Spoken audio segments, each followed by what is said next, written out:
My mother-in-law tried to ruin me over not shaving my head. I'd build a better life without her.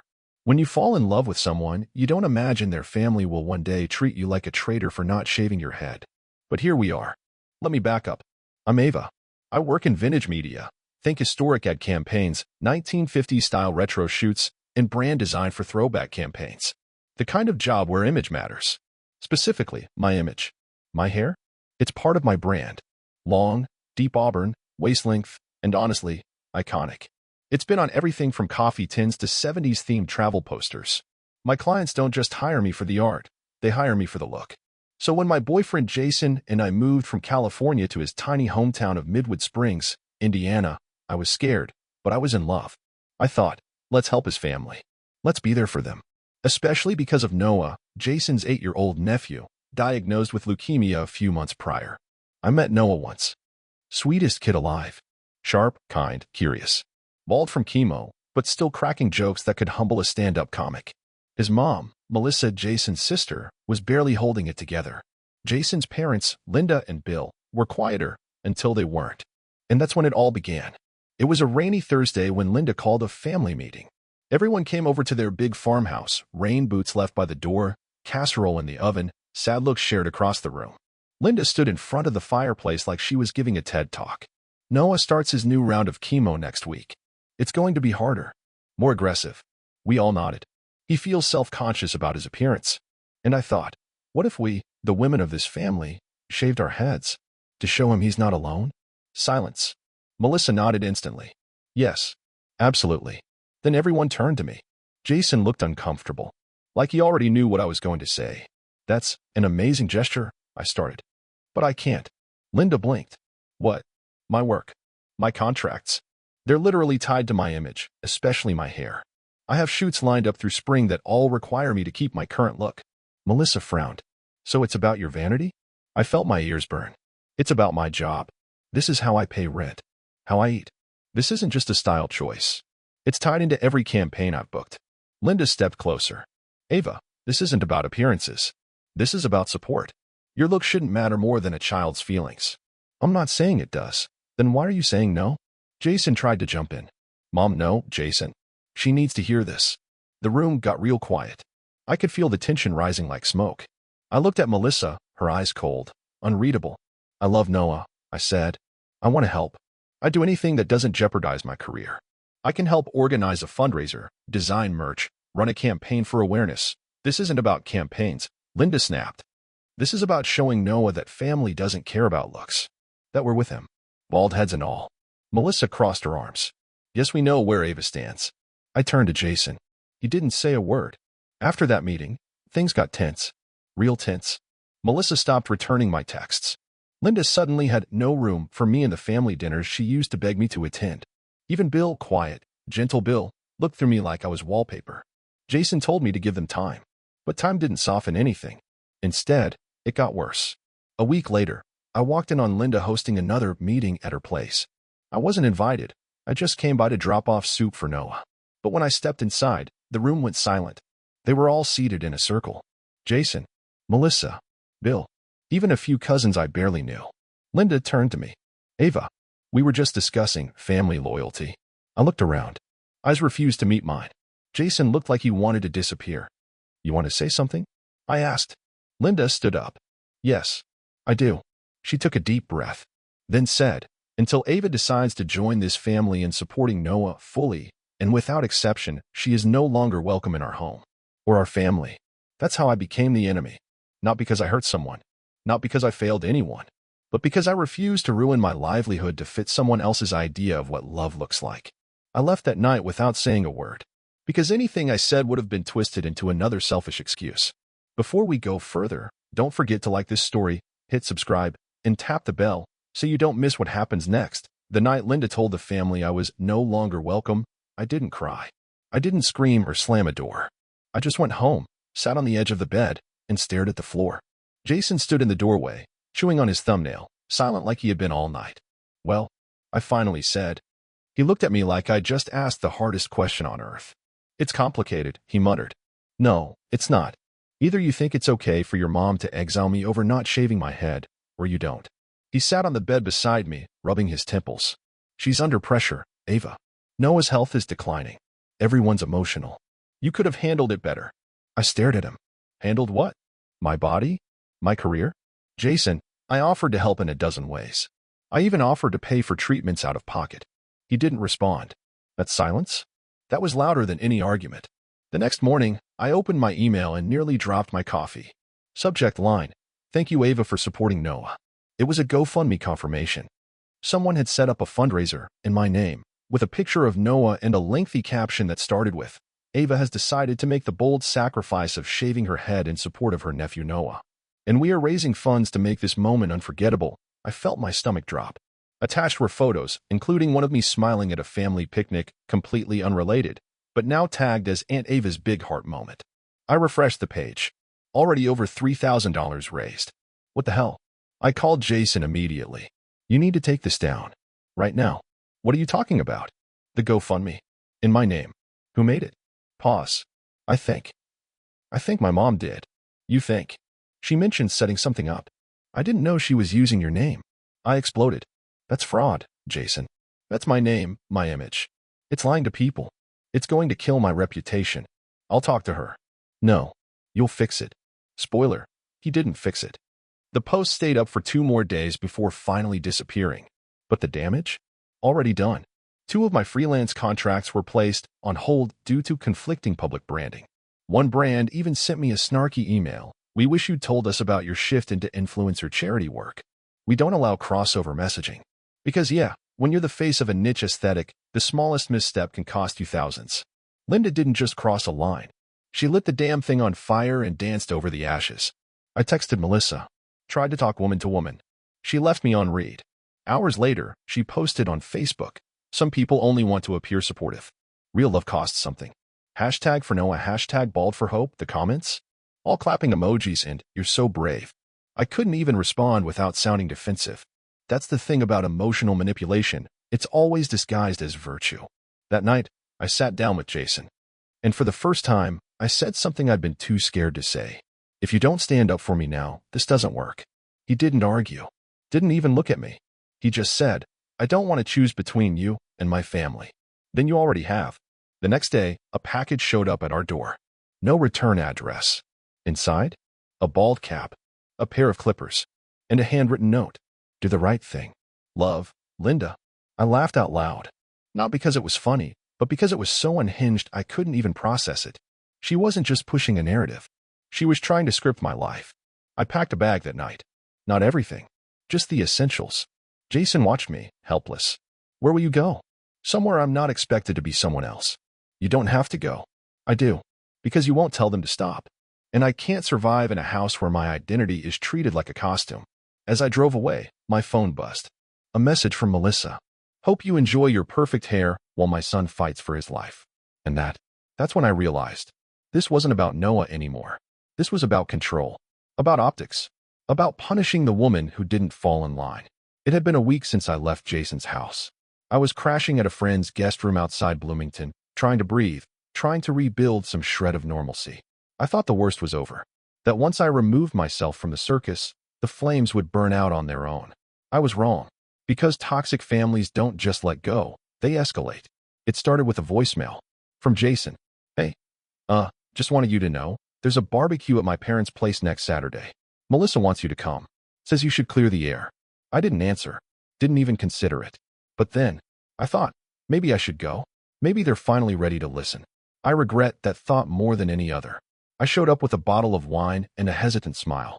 Melissa greeted me at the door. "You actually came. You invited me." "Well, brave of you." Linda didn't speak to me at all. Just offered a thin, tight smile before returning to her grill like it was a throne, and she was the queen of passive aggression. The backyard was full. Cousins, neighbors, Jason's coworkers. Kids running in the grass. Someone's Bluetooth speaker playing country covers of pop songs. For a minute, I almost felt okay. Then I saw it. The poster board, propped on an easel near the snack table, covered in photos of family members, before and after shaving their heads. Melissa, smiling with her bald head. Cousin Jess with a buzz cut. And at the bottom, a blown-up printout of me. The same picture Linda used in the GoFundMe. Except this time, someone had circled my hair in red Sharpie. And under it, in block letters, "What matters more?" I froze. Guests were staring. Whispers started. Someone even chuckled. Guess the redhead didn't get the memo. I turned to Jason. Did you know about this? He wouldn't meet my eyes. I told him not to go too far. Too far? They made me the villain in a cancer campaign. He reached for my arm. Just don't make a scene. A scene? Are you serious? That's when Linda walked up, holding a pair of shears. Garden shears. Ava, since you're here, we thought you might want to finally do the right thing. She held them out like an offering. A sacrifice. I lost it. You people are sick. Excuse me. Linda blinked, all fake shock. You weaponized a child's illness for control. For clout. You turned his fight into your circus. Gasps around us. Jason tried to pull me aside. Ava, no. I'm done. You let them humiliate me. And for what? To look good on Facebook? Linda stepped forward. You think this is about Facebook? It's not about Noah. It never was. You wanted obedience. You wanted to break me. Dead silence. Then Melissa muttered under her breath, so dramatic. I stared at her. You're right. I am. Because this is what it looks like when someone finally has enough. I left the shears on the grill, walked straight to my car, drove until my hands stopped shaking. And when I got home, another email. This one from my agent. Hey Ava, hate to ask, but did you authorize any cancer-related brand partnerships? A potential client flagged your image in an awareness campaign that doesn't match your current contract with Wild Corporation. Attached was a screenshot. Linda had turned the entire head-shaving narrative into a mini-campaign, with me as the unofficial ambassador. I was in graphics, banners, posts with hashtags like #HairForHope and #SacrificeForFamily. I didn't even know what Wild Corp was, but now they sure knew who I was. And just like that, my biggest contract dropped me. $8,000 gone. I called Jason. Voicemail. Texted Melissa. Blocked. Posted my side online. I'd be the heartless monster. Stay silent. They win. So I made a decision. If they wanted war, they were going to get every receipt I had. After Wild Corp dropped me, I stopped waiting for someone to save my name. I knew what came next. I'd either fight back, or I'd let them write my story. So I began gathering evidence. Screenshots. Emails. Dates. Messages from Linda, Melissa, even old Facebook posts where they publicly thanked me for designing Noah's first awareness fundraiser. I created a private Google folder labeled for backup. At first, I didn't plan to go nuclear. I just wanted to have it, in case. Then Linda made it easy. It started with a post from her public Facebook profile. A selfie of her and Melissa holding clippers, captioned, "When some people in the family only support you when the cameras are off, we do it with actions. #shave for Noah, #not just hair, #not just words." And then came the kicker, the photo carousel. Slide 1, Melissa smiling, head bald. Slide 2, me, in a crop from a wedding photo with the caption, "When hair matters more than hope." I stared at it, not sure if I wanted to scream or cry. My DM inbox exploded. People from Jason's town. Old classmates. Colleagues. Half were pitying. The other half? Pure venom. How could you? I used to admire you. Your vanity is revolting. And just like that, I was the internet's latest soft villain. I lost another 2 clients. One of them messaged my agent and said, "We can't have our brand associated with someone who refuses to support family through hardship." I called Jason. This time he answered, "You need to make her take it down." I talked to her. And she says she's standing by what she said. You know it's defamation, right? Silence. Jason. She's grieving, Ava. She's not grieving, she's gloating. You're blowing this out of. I hung up. That's when I decided. No more quiet. No more protecting people who wouldn't flinch to burn me alive. I drafted a statement. Just one long post on my business profile, professional, respectful, and packed with cold, hard truth. I didn't throw mud. I used screenshots. Facts. Dates. I told the story of how I moved to Midwood Springs, how I offered support in a dozen other ways, how I begged for understanding and was shut out because I refused to sacrifice my body and career for public optics. I posted, "Support is not one size fits all. It is not performative, and it should never be coerced." Then I closed with this. I love Noah. I still do. But I will not destroy myself to satisfy a family's curated version of grief. I hit post and waited. It exploded. Within 24 hours, it had 38,000 shares. Comments flooded in. This is what we needed to hear. I shaved my head for my cousin, but it was my choice. I can't imagine being forced. Families like this make healing impossible. Even a few small media outlets reached out, wanted interviews, guest blogs. Some wanted me to join a panel on performative grief culture. but I wasn't ready for all that. Still, it felt like I had oxygen for the first time in weeks. Then came the twist I didn't expect. A message request from someone named M. Powell. Melissa. It was a voice note. I hesitated, then hit play. I hope you're happy. You humiliated my family. You made Noah cry. He said, and I quote, "Why doesn't Ava hate us?" I told him you don't. But now? I'm not so sure. Stay away from my son. You're banned from our lives unless you publicly apologize and shave your head on live stream. I sat there, stunned. She wanted me to publicly shave my head, like this was some medieval punishment. I closed the app, deleted the message, and made a decision. I booked a hotel, checked out of my friend's guest room, turned off my phone, and for 2 days, I disappeared. I slept. I cried. I stared at the ceiling and tried to remember who I was before all this started, because I had almost forgotten. When I reappeared, my inbox was full again, but this time offers. A major lifestyle platform wanted me to write an essay. A mental health nonprofit asked me to speak at a digital summit. An agent I hadn't spoken to in years emailed, "What you did? That was brave. Call me if you're ready to do something bigger." It's weird how quickly things can flip when the truth hits daylight. 1 minute you're the villain in a curated tragedy. The next, you're the survivor in someone else's storm. My post had been up for 5 days. And during those 5 days, something strange started happening. People who once sent hate started apologizing.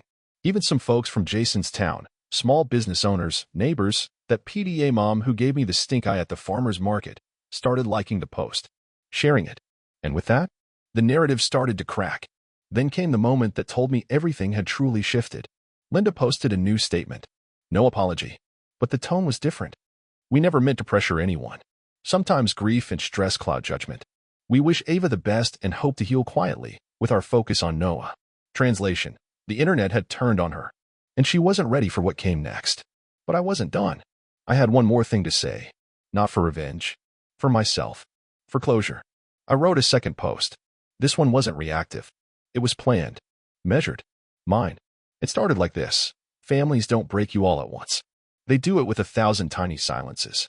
With expectations you never agreed to, ultimatums disguised as love, and shame dressed up as tradition.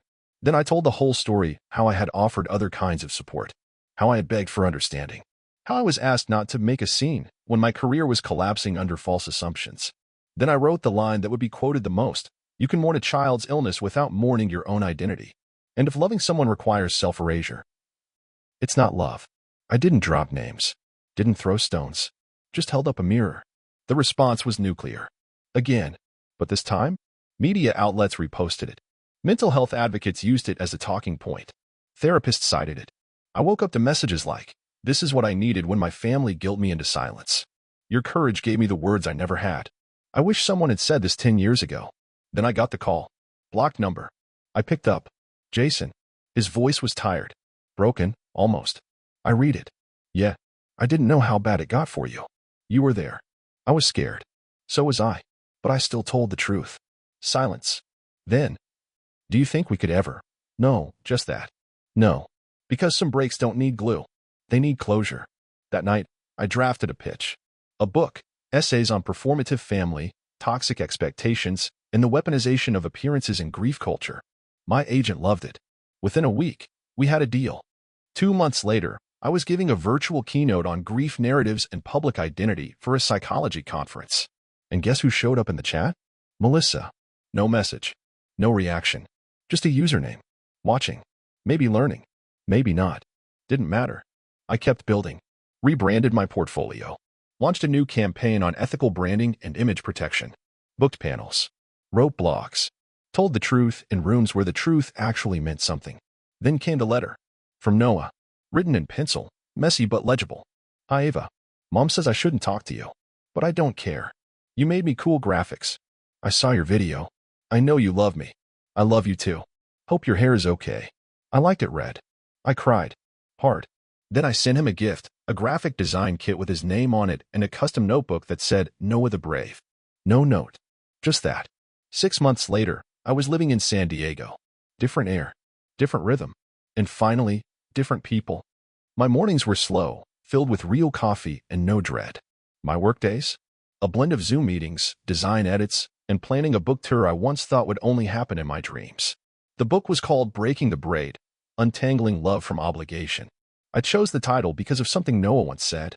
Back when we were drawing on napkins at a diner, he told me, "You and me have matching braids." He meant our hair. He meant our bond. That was before the silence, before the shears, before the circus. Now, I wasn't trying to get that bond back, but I did miss him. So when his package arrived, a blue padded envelope with blocky handwriting and cartoon stickers, I stood frozen for a full minute before opening it. Inside was a handmade card. Front cover, a cartoon of us both in superhero capes. His was bald. Mine had bright red hair shooting out in every direction. Inside, "Hi Ava. I finished treatment last week. Mom said not to send this, but I wanted to. I kept the notebook you gave me. I draw in it every day. I still want to be an artist." I showed my teacher the poster you made for my birthday, and she said it was the coolest thing ever. Then in the bottom corner, in smaller letters, "I know grown-ups get weird, but you're still my Aunt Ava." I sat down on the floor and cried. Not the kind of sob that explodes out of your chest. The kind that simmers, soft, tired, but somehow full of peace. I didn't write back. Not yet. Instead, I went to my office and opened a fresh document. A new story. About boundaries. About bravery. About letting go without hate. Because here's what no one tells you. You can love someone and still say, "Not like this." You can care deeply and walk away anyway. And sometimes, survival looks like selfishness to people who never had to earn their comfort. Jason never called again. I saw him once, tagged in someone's wedding post. He looked older, a little thinner, still standing next to his mom, arm around her shoulder like nothing ever happened. That used to make my stomach turn. Now, it barely registers. Because that chapter is done. My new partner's name is Riley. We met at a mutual friends gallery opening. First thing they said to me, "You're Ava, right? The one with the truth post." I rolled my eyes and said, "That's me. Internet's most selfish hair icon." They laughed so hard, they choked on their wine. And I knew, this one got it. Riley doesn't flinch when I tell the story. They don't interrupt to defend anyone. They just listen. And when I told them about the day Noah's letter came, they said, "He'll grow up knowing who really showed up for him." I have a shelf now. A real one. Not digital. Not temporary. It's in my studio. On it sits a framed copy of the first poster Noah and I made together. A printed screenshot of the Wild Corp termination email. I keep it as a trophy. My book's first copy. In the blue envelope Noah sent, sealed in a shadow box. My reminder that surviving someone's expectations doesn't make you cruel. It makes you whole. Sometimes I walk past the mirror and still flinch, not because of my hair, but because I remember what it cost to keep it. And then I remind myself, the cost wasn't the hair. It was the courage to hold my line, to say no, to walk out the door and not look back. So this is the ending. Not explosive, not vengeful, just clean, like a quiet exhale after the fire's gone out. I didn't get justice in the way I once wanted, but I got me. And that was enough. If this story touched you, share it with someone who needs to hear it too.